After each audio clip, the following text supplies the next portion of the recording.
The sun dipped below the horizon, leaving a warm orange glow in the sky. John sat on the porch, reflecting on his life. He had recently lost his job, and it felt as if his world was crumbling around him. His heart was heavy with the burden of disappointment and uncertainty. John had always been someone who lived in fear of suffering, doing everything possible to avoid pain and discomfort. But now he found himself in a situation where escape was not an option. He felt trapped, facing the raw reality of suffering head-on. After days of denial and anxiety, he finally allowed himself to feel the sadness and frustration. Why me? He asked himself repeatedly. But as he sat in silence, he began to realize something profound.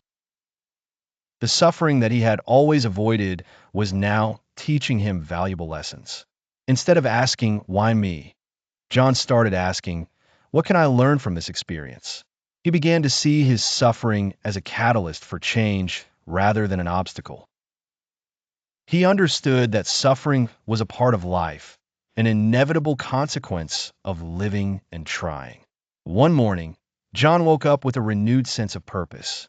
He decided to embrace his suffering, accepting it as a part of his journey. He realized that growth doesn't come from dodging pain, but rather from confronting it, learning from it, and moving forward. The first lesson he learned was resilience. The job loss taught him that setbacks are temporary and that persistence leads to progress. He began to develop a plan, seeking new skills and opportunities, focused on crafting a new career path. Another insight was empathy.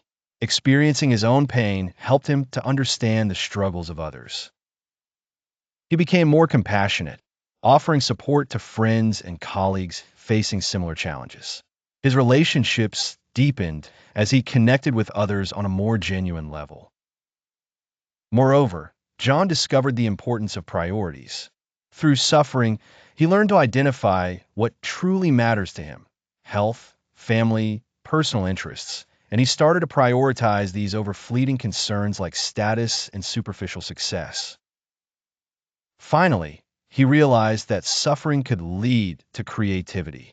As he navigated through his hardships, he tapped into his creative side, finding new ways to express himself, which led to writing and visual arts, activities that enriched his life. John's story underlines the theme of the chapter: the value of suffering. Embracing pain can be a powerful teacher, guiding us towards profound personal growth. Suffering, when approached with openness and curiosity, can transform into wisdom, leading us closer to understanding ourselves and the world around us. In the end, it is not about avoiding suffering, but rather about finding meaning within it. The subtle art is about choosing what to care about deeply and allowing the trials of life to shape us into stronger, wiser individuals.